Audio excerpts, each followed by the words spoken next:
But while we have the people coming, I would like to add that the data, open data on the local level is very important for the reform we're now going through, and I mean the reform of the decentralization in Ukraine. So disclosing the public data helps us to improve the accountability on the actions of the local authorities and also facilitates the access for the citizens for the services and information that you've already been informed about during our today's sessions.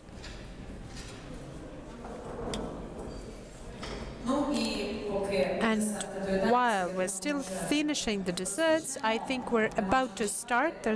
We have no more time to wait. So Ukraine can be proud of both decentralization and the system of the open data on the city level. And about all of the successes and winning cases, we're going to hear directly from the representatives of the local authorities. So now Victor Lach, the president of the East Europe Foundation, is going to come up to join me here at the stage, and he will introduce us to the speakers we're about to hear today at the panel on open data for the cities. So please welcome, ladies and gentlemen, Victor Lach, the president of the Eastern Europe Foundation. Thank you very much. First of all, really pleased to introduce you with the panel that we're about to have now. We're going to speak on the cities. We're going to speak on how the open data can help the residents, the city residents, to improve their lives, to make their lives more comfortable. We're going to speak on those solutions that can be taken from one city and can be replicated in the other cities. And we would really like this experience we're about to present to be used by the representatives of the local authorities, the people who are now using the solutions based on the open data in their cities, in their communities. Because the people, they live in communities, the people, they live in the cities, and I do believe that the cities are going to be the main priority for introducing those solutions we're about to speak about. So I'm pleased to welcome all of the representatives of our international panel we have today. So we're going to introduce you with the experience of many different cities from all over Ukraine, and not only Ukraine. So please welcome the speakers on our next panel. Please welcome Benedikt Koldmal, the head of the Department of the Smart Track Infrastructure of Data. Benedikt, we would like to welcome you here. Also, please meet Alexander Hrabanko, the deputy head of the mayor in the city of Kropyvnytsky. We also have Dmytro Tkachuk, the deputy mayor of the city of Zhytomyr, and we also have Stanislav Gaida, the head of the informational technology and analyzing the data of Drohobych city. So we have all of the speakers in place. They're very interesting, all of them. They represent different cities we're about to talk today. So before we start, I would like to get you a little bit into the context of our situation. What is the environment? What is the environment that we're introducing the solutions based on open data? What are the realities? What is it that defines the main condition of introducing the projects like that? First of all, I have to say that, and many speakers have mentioned it before, that Ukraine is now very dynamically moving forward in all of the international ratings and all the international scorings, speaking on the open data. And this is the whole work that has been done by the central government and by the organization that help us to come up with the implementation of the usage of the open data, and the NGOs and civil society organizations. So we can be proud of that 5 cities have already signed up to the Charter of Open Data. They are also here present at the panel. And we also can say that the government and the state have come up with a couple of normative decrees that regulate the usage and publishing of the open data by the cities. And I do believe that it's a quite significant step forward in regulating the work of the cities and the cities of Ukraine in the sphere of the open data. So it all has been providing us with what we say, the supply side. So it gives us the understanding that we have data in place, but how the cities use their data, how the data can benefit the residents of the cities, that is something we're discussed today. So the general idea was for us that we would like to ask the representatives of the city to introduce us with their experience, and then we will ask Benedikt to get a reflection on what he have heard and to comment upon the experience, having the experience of Prague implies on the progress that we've reached already. So that was the general idea of our panel. So I think we can start, and I would like to ask Stanislav from the city of Drogobych to tell us about their experience. So, Stanislav, a year and a half ago, when the first time I have heard about smart city in Drogobych, I was a bit skeptical. That's the small city in Ukraine, not even the center of the region, that they will be able to implement this ambitious goal to introduce the smart city platform on the level of the city. But you know, a couple of months after that, I've been really sorry for my skepticism, and I was so happy that I was mistaken, because I have heard a very interesting dynamics of using these processes and implementing those processes. So I have a couple of questions for you, Stanislav. First of all, can you tell us more about Smart City Drogobych? Then what were the arguments that pursued you to understand that it's very important to introduce the smart city in Drogobych? And can you tell us why the residents of Drogobych, because of the open data, feel more comfortable now in your city? Thank you, good day. Everything is very simple. So we needed to establish the dialogue between the authorities, communities, and business. So we needed to have additional economical impact for the development of the city, and to teach the public officials to have the argumented solutions, but not only the intuitive solutions. So the Drogobych Smart City, an open data portal of our city, it doesn't really care whether you like those data or not. You just have to publish the data that is required by the people. For the year that we're already functioning, in 2015, we have only 500 inquiries and information. Now we have more than 200,000. So we have more than 200 inquiries on information every year. So the journalists and activists, they now receive all the data from the internet, from the open portal. So we have additional inquiries, so we have a data set that can support suppliers. So with these evolutionary steps, we went to the moment that we have the twice decrease of the inquiries for public information to our administrations. The same thing about the information on the municipally owned institutions of Ukraine. So 85 institutions have the energy efficiency rating because they supply us with the data on a daily basis. So when the school with the E-class on energy efficiency, they want to buy some equipment on the 1 million hryvnia, because you have the E-energy class, you have an E-class energy efficiency, and you cannot buy this equipment because you have to do some modernization in place. So with an open database, we've started the open advertisement project, when all of the prices on the advertisement has been published on the portal of the city. That is why the residents of the city, when they know that factually they have two big boards close to the city, and they only see one legal on the map, so they can inform us. And they're being reformed, so we either will get this big board legalized or we will take it down. So we get additional income for the city budget, and we've received this data from the representatives of our economics department, and they've said that everyone is paying officially. The same thing, the Lviv Regional Administration has supported us with the data on the capital investment to the city. In 2010-2015, the maximum that has been detected is 180 million. In 16-17, there was 340 million. From just the simple opening the data and publishing the data with this background, you can reach the result like this. The big investors used to have refusals and denials in our city. In 2018, the big investor came to Drogobych and is going to build a big infrastructure object in the city.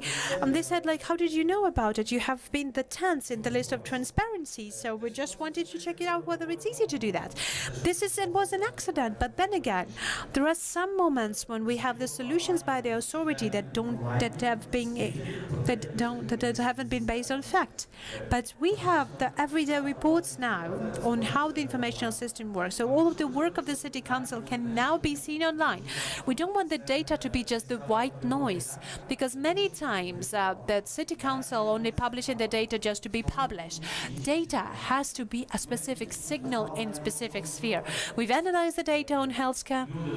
So the people, the adults, the adults have most of the diseases connected to the cardio system. So we have the program in place. We have additional bicycle routes that are going to be there in place in order to improve the healthcare situation. Before that, we didn't even have this data in place. So this is just a short story of how the data can be both a good impact in communication and good impact in economical situation. Thank you, Stanislav. It's a very good case, but can I tell how many people have worked on the implementation of Smart City Drogovic? 3 people. Just 3 people. Just, 3 people. There's 80,000 people in Drogovic, and just 3 people that were responsible for this project. So this is a good example of how the implementation of projects, when we have the political will in place, I do believe there was some additional resource base that have been dedicated to you, and the 3 people, dedicated people, can do that. And I guess there were some questions from the authorities of the city in order to keep on allocating the budget for you and introducing and implementing the system. The first thing that we've said is going to cost us 0 hryvnias, but it will give us the understanding and the confidence and the trust from the community.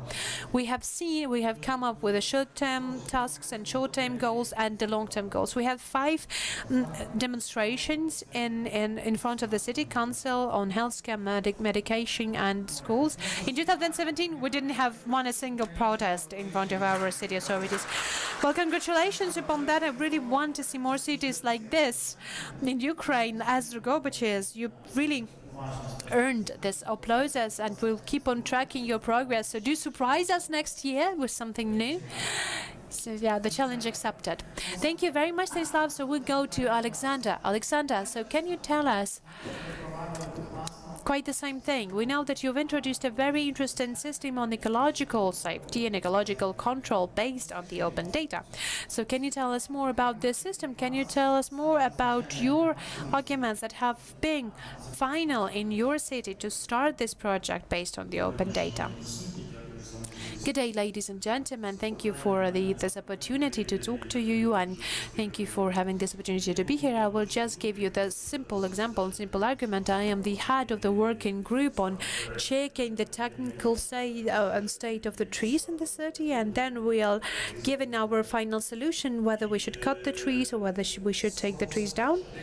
But it happened in my practice that for a couple of times when we've had some people coming up to the city authorities, coming up like, why today, why these very trees, why you do it in this way. And this is the moment when we have understood that this should be an issue that should have been improved and should have been more discussed with the community.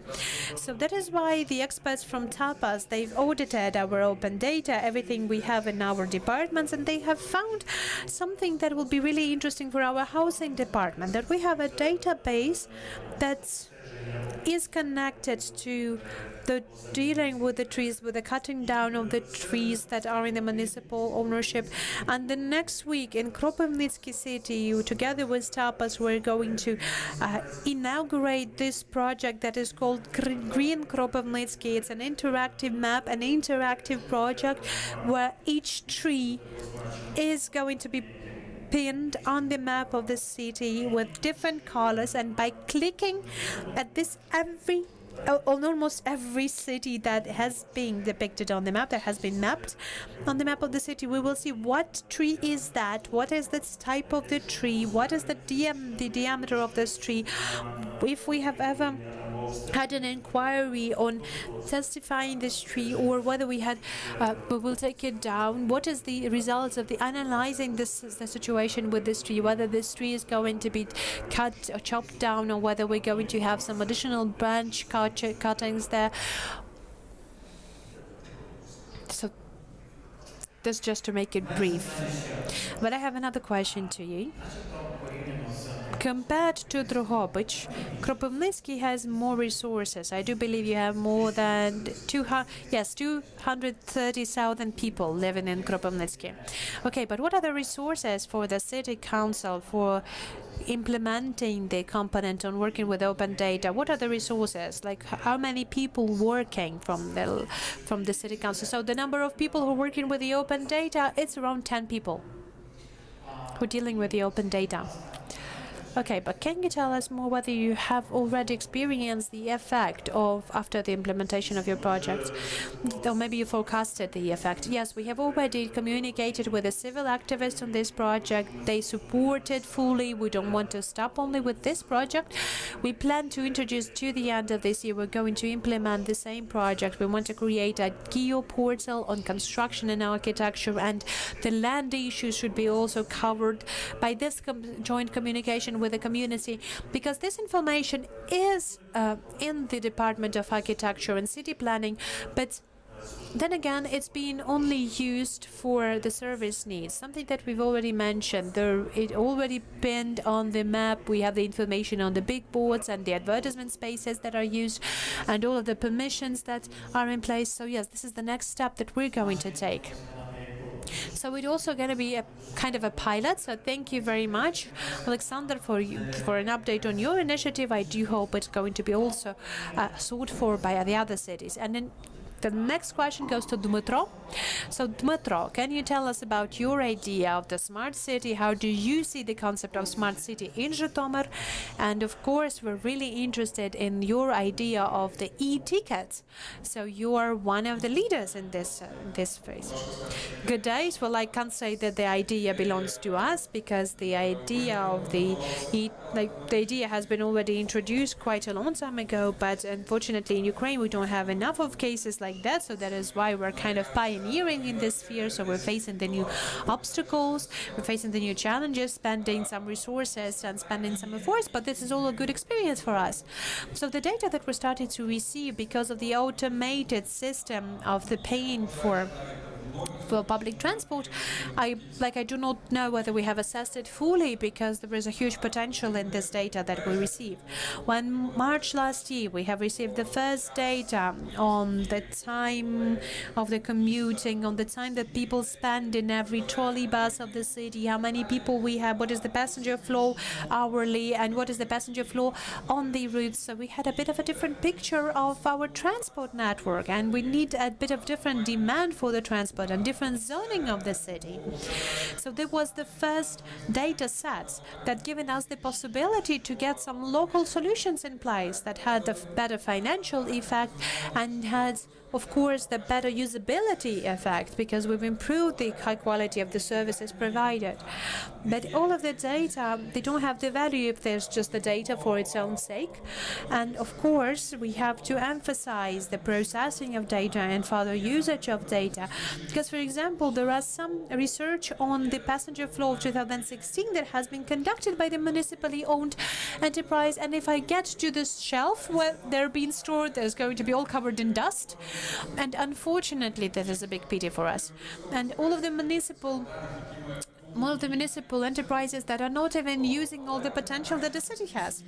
But having the opportunities of using of different services, the GPS tracking, and having the opportunities to use the data on the counters, on the doors and the public transport, when we understand how many people left at each bus stop, it gives us a lot of value for the data in decision making, and we can almost do it online. We can almost do it in real time, because when the structural department gives you all the bureaucratic and formal solution and transferred it to you, as it always usually goes in all of our governmental structures, it gives you the opportunity to get the decisions much faster and deliver the needed information and the needed change to the people.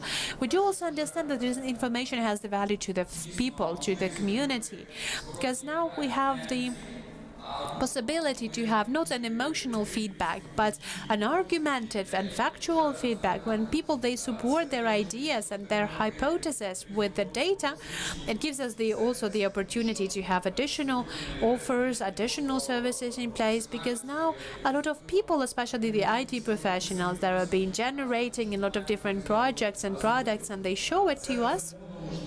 And it's also the opportunity to get the new information for the investors, because the city is definitely interested in that. Because even when we're buying the telephone and the internet, we not only take a look at this, at the photo of it, at the picture of it, we see the specifics, the specifications of it, we're reading all of the comments, so on and so forth. So the cities that publish their open data, they're fulfilling their resume on this map for the investors also. So integrating different sources of data with the high quality processing of the data, they give us the possibility to come up to fulfill all of the demand from the side of the community, because the data itself has no value, but if you use it wisely, if you generalize it wisely, then you will see the better impact and the better results.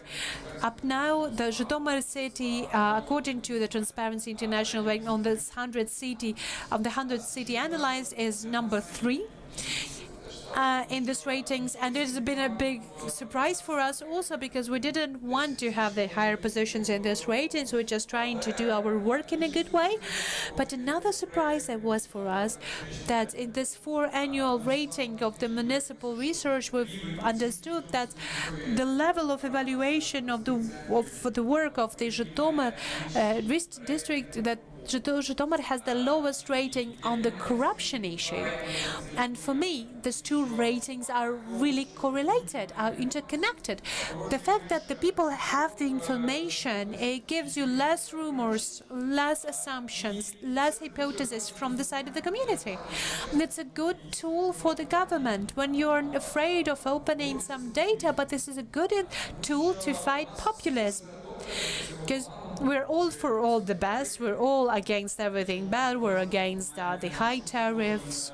If we speak on transport, then we should have public transport coming up to every door of every building. But then again, we need to have the factual answers to all of these inquiries, and we need to have the opportunity not to be the so-called bad public officers in the opinion of the people, but we have the possibility to show them the information, and the person will be able to assess the information and get the conclusions on their own. So the value of the open data for the city, first of all, this is the product to have the decision making in place. Then there is the information for the community, for the businesses, for the citizens. This is the additional information for the investors, and it was also the information on improving the work of the local authorities and improving the level of the city life overall, because this information that is being published, the information that might be published, because we're all still pioneering, we're all still fighting our way on this path. I do believe it's not just the road that we're following. I do believe this is the first step to the frog leap, and it actually gets the municipality and the city in its development of economical and social indicators. So, thank you. And now the question about the economic effect of the implementation of this initiative. Can you assess it? Can you speak about that? This is the first question. And secondly, what other elements of smart city have you implemented in Zhytomyr? As for the economic effect, well, one of the previous speakers have already mentioned about the scale of the country, because it's difficult to measure, in fact. But if we speak about the e-ticket and several similar services I've mentioned above, then assessing the profits of the municipality-owned enterprises and the tram trolleybus enterprises, which has lots of routes of vehicles, during 2017 its profits have increased for almost 80%. Undoubtedly, there is the factor of a tariff policy, but still, during the first months after we got the data from the validator of each trolleybus in March 2017, approximately 8% were seen during the first months. This is just a very trite and trivial abuse, or sometimes the managerial decisions about the change of the routes and schedules, and now, as a result, we can see such an increase.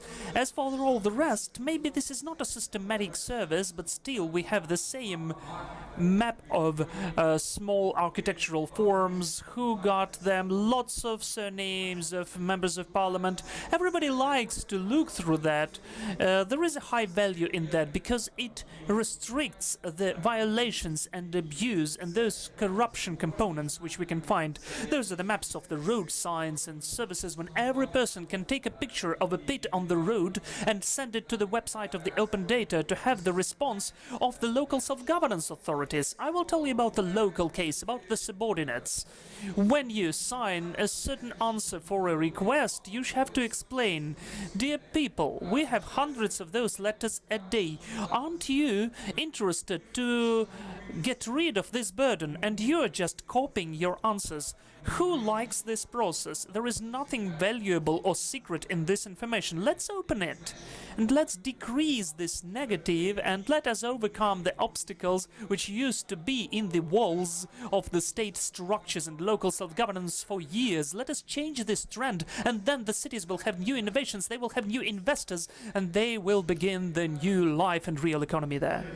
Metro, thank you so much, and we do hope that after your such a presentation, well, at least several people will come up to you and ask how we can implement the e-ticket in our cities. We do hope for that. This is almost an advertisement for you. So, summing up this Ukrainian part, I could say you can see the real effect which can give the implementation of the solutions of open data without even speaking of suddenly you can find yourself in the first lines of the ranking of Transparency International and to get an investor who comes up to you. But we can make this conclusion.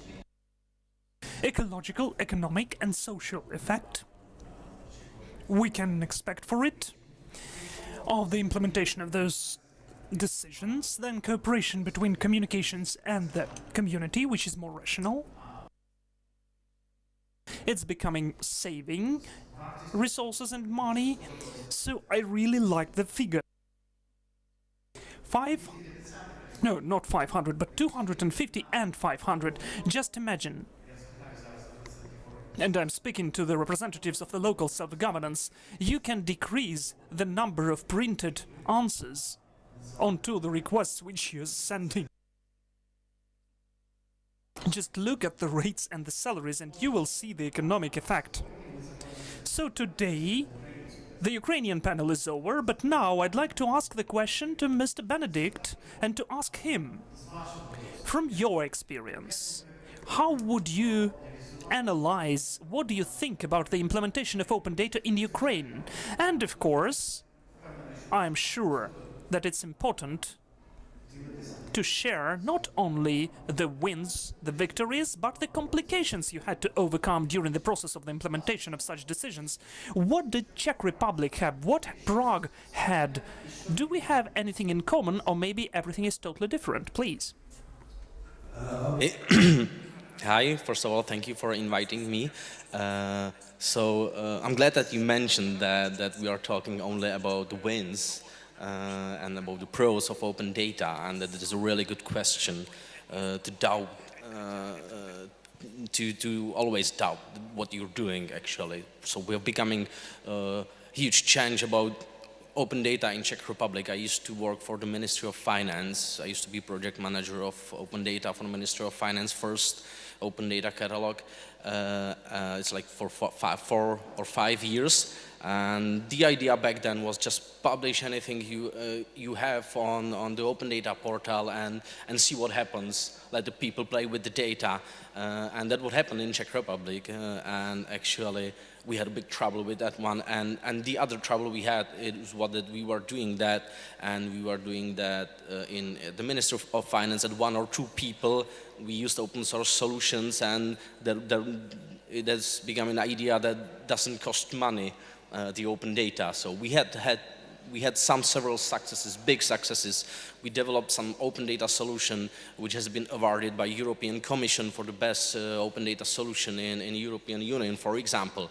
But then there was a big problem with that because there was lots of data and no other use cases, and the problem we realized is that we were not focusing on the problems. We were focusing on open data, and CCAN and open data catalogs were the solution for us.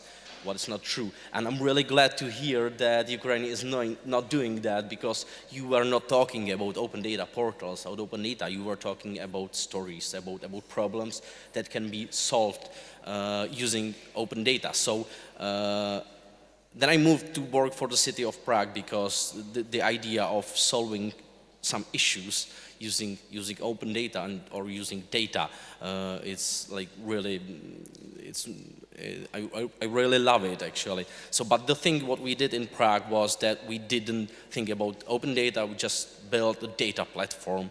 This is a place where data are stored, integrated, analyzed, and then some of the data are published as open data, but only few of them, not much. We have new data portal which has only about 30 data sets, but we are providing real-time open APIs, for example, for public transport or parking spots, and it goes all together with smart Prague strategy that we have. And actually, I've heard your cases, and we have similar problems in Czech Republic, in Prague. For example, the e-ticket, it's a really great thing, so we're working on that public transport, knowing how the public transport is moving, how many people is going in and out. That's a really great thing, and we are working with the data. And some of the data we publish as open data because we want community to help us with the questions actually, and with the solutions. And we are developing solutions, some data transformation, some data models, for example, data model for parking predictions. So we have developed something using artificial intelligence, putting together parking and weather, for example, and events. But I know that is not the best one, so we just publish it as open source and we see what happens. But the idea is that at the beginning we didn't think about publishing that one as open data. We thought we can solve it by ourselves. We have a department consisting of 7 people, data analysts and developers. And then the open data helped us a lot, because the people and the developers from private companies saw the opportunity, saw the challenges, and they helped us for free to develop the models actually. So that is a great way to go, because they saw the business question and the problems. So what we did when we started with our data platform, we just reviewed the biggest problem the city has with the mayor, for example, and we saw, okay, there is always problem with transport, public transport, car transport, and parking, in Prague especially. Prague has around 1 million people, and it's same all over the world. So we just digged into that a lot, into parking problems, and there is like 7 different source of data actually. You can have data from mobile operators, you have data from parking spots, parking lots, parking sensors, you can have data from satellites, for example. So you just dig into it and trying to solve the issue, and then you see, oh, you can use open data. So that's, and for example, the other good example we're trying to solve is sharing economy, because that is one of the biggest topic we have in Prague. For example, the Airbnb. So what's the problem about Airbnb? There are several problems and several approaches to solve it. So one of them, the city is losing money. The other one is people are moving out from the city, and because they are renting the flats for Airbnb, for example, those problems. And we don't have access to data from Airbnb because they don't provide them. So, but the city doesn't have a clue about the numbers, about the revenue from Airbnb, for example. They don't know how much money are they losing. And so what we did, we just scraped data from Airbnb, from websites, to have a general idea how big Airbnb is in Prague. And we found on really interesting numbers, because everybody was saying that it's around like 20,000 flats rented on Airbnb But we found out that it's not true. It's like only 4,000 data sets. And the politicians didn't want to hear that, but we are data department, so we just published that one. So, and it's a great issue right now. And we found out that that is not problem, that Airbnb is not causing people moving out from the city. The problem is that people are trying to monetize their flats. So either you rent in through Airbnb or you just build some offices. So and we have several other examples how we approach the problems, and very often the open data showed the potential, and very often in some cases we just found out that the open data is not a good idea. For example, if you publish real-time data from sensoric networks, for example, about weather, that's a good example, or about noise, for example. You publish them as open data and people start looking at the data, but the problem is that the sensors we used were not that good. The quality of the sensor was low, and it has shown lots of bad situations. For example, the pollution of the city. The sensors show that the pollution is a lot higher than it should be, so the citizens started to going out to the city, oh, what is that? Oh, there's problems, you're not solving that. So we had some bad examples of putting open data out there. So it's about processing data in order to solve some problem, and then you can take open data as one tool. But I'm really glad to hear that that's your approach, actually, so what I understand. Mm-hmm. Thank you, Benedict. Thank you so much for presenting experience from Czech Republic. I was amazed how creative Prague is in terms of using data sets other from kind of generated by the city, but also kind of drawn by from commercial platforms like Airbnb. And we are definitely interested in your reflections of experience of Ukraine, what you've heard. Pardon? Your reflection of experience of Ukrainian cities from your perspective, from your experience. So I think I already said it. I see that there is a great approach from you, and having 3 people working for open data and making a change, that's a great thing. And the most important thing from my point of view is to have people employed for city, working for city on data. And building not the data portals, just work with data and play with the data. I think that is the most important thing. And one other thing I wanted to mention, from my point of view as being a manager of people, I realized that there is a really good idea to bring more women into data, actually. And I'm really glad to see that at this conference there is lots of women.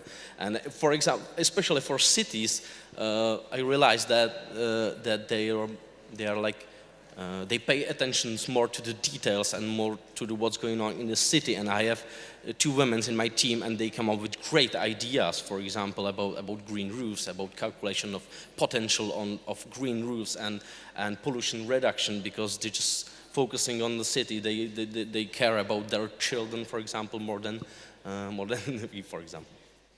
Thank you. We will take this as a motto for the next forum: more women in open data. Definitely. Thank you so much. No що ж, з нами... So, you've listened to wonderful presentations, and both from the Ukrainian and Czech experience. Now, we've got certain time for Q&A. I've got 2 questions would do, so please introduce yourself, ask the question, and tell whom you're asking. I know definitely there should be a microphone here. Would you please, the organizers of the forum, give out the microphone? Thank you. I know that we have our assistants who would help with the microphones. Well, I've got the microphone, so please, I will give the microphone. Oh, the girl is rushing so beautifully. Could you have this run here too? Okay, thank you. We've got a mic. Oh, it's even on. Perfect.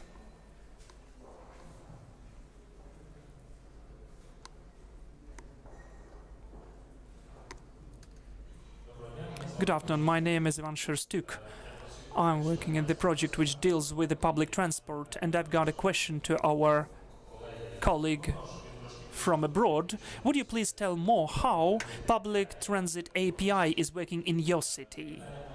The question to the also is to the people who take care of the website data.gov.ua, whether it's implemented in the new version of this website, an opportunity to work with the data which become obsolete too quickly. And maybe the question to the representatives of the cities, when we will be able to see the system working in your cities. Thank you. Thank you, please. About the open APIs for public transport, we have published the open API for the GPS position of public transport. Is that what you were asking? And yes, we did that like 3 months ago, and when we took a look at the data were not really good actually, because the GPS position goes like that. So there was a big problem with that, and it didn't show good things. So it was open data, it's good. But what we had to do some data transformation and to connect them with the schedules. And it was a really complicated task from the data point of view. So we're finishing that one now, and we're going to publish another open API which is transformed. So that was a really good example of how publishing API can help us, because we didn't know that there is this problem with that one. And we're not transport company, we're just different company working with the data. So we wanted to know what we can provide to transport company, that they are actually not able to work with the GPS data. They have some kind of service that's working, some company that is processing the data for them so they can get what they need. But we said, okay, this is really expensive for you. You have the data, GPS data, so just put them out there and you will see, and we will help you with it. So, and together with community, we came up with 7 different questions and 7 different areas which could help to do transport company, and we're building that now. So, for example, there is many transport companies, the buses are owned by many transport companies, so, and you want to measure them whether they are on schedule, where is the blank spots of the traffic, and we are working on putting data from Waze and public transport together, because what you want to have is also prediction, because on Waze, or either on Waze or Google, you can see that there is a traffic jam, but you don't see that, but the bus is not already here, but he will be there in 3 minutes. So you put those together, so you can predict that at the next station it will be 10 minutes delay. So, but first we published the source data, the raw data we had, and then it has been shown that it's not possible to use it, for example, from some developers, from some web applications, because they might be good at data analysis, but they don't know the city, and they don't have connection to the public transport, so to the public transport company, so we have it. So we went there together with public transport company and with other people from city. We just managed to solve this problem. So this is a great example of open data. Thank you so much. The only question to the representatives of the audience, would you please, as for the use of the national portal, maybe this is more of the question to the representatives of the national agency. As for the web portal, you could ask them directly. And are there any other questions left? Good afternoon, Oleksiy Betsky, Israel company, Oaksbridge. I've got the question to Mr. Tkachuk, even 2 questions. The budget of the so-called e-ticket, and secondly, in your opinion, which city in Ukraine would be the first to become a smart city? If we speak about the budget for today, we haven't implemented all of our intentions so far, but its estimated price is approximately 25 million. And according to the information from the cities which are moving simultaneously with us at different stages, I may say that this is one of the lowest budgets, taking into account the scale and the population of the city, because the figures we can hear from other cities are much bigger. Undoubtedly, this assessment is very subjective, because we need to look at the terms of references, the scales of the projects, and thus this would be a more correct analysis. We can't say whether it's expensive or cheap, whether it's a lot or not enough. So far we cannot say that. As for the first smart city in Ukraine, I think that the city which is the smallest would be the first one, because the bigger is the scale, of the city, the more complicated it is, not to only manage, but to provide the trivial means of reading of information, processing. It's very difficult to administer such big amount of information. So lots of people from Kiev, for instance, reproach that in Kiev should have the first e-ticket and so on. Objectively looking from my side, the bigger the city is, the more complicated it is to implement. So maybe this is not a direct answer, but it is like this. Let's sum it up. Let's conclude the panel. I won't say that we will leave the cities only to implement all of the resources and with their own efforts. What I'd like to add from my point of view, because I'm the representative of the TAPAS program's partners, there are two more important initiatives for the participants of the local self-governance representatives and the city's representatives. There are two perfect opportunities for you to take part in the TAPAS program and to get additional knowledge. The network of Open Data Leaders. Open Data Leaders Network. The initiative has been initiated by TAPAS program, and it includes the competition selection of the leaders who represent the open data sphere. We focus upon the cities. The participants are offered to get active support, training, the best world experience, and institutional support. I'm really glad that Kropivnitsky city is working with TAPAS project. The second initiative and opportunity is, of course, Open Data Challenge. Maybe the best, the biggest competition on the open data. This is an opportunity to gain financial, expert and consultancy support to implement your own projects on the open data, on the use of open data, and of course they must have a social character. They have to bear a social character. I just want you to look at the new projects of TAPAS, TAPAS ORQA, and the website of Eastern Europe Foundation, and I'd like you to give a round of applause, not only to thank our participants of our panel discussion, but to wish success in the implementation of their projects. Thank you.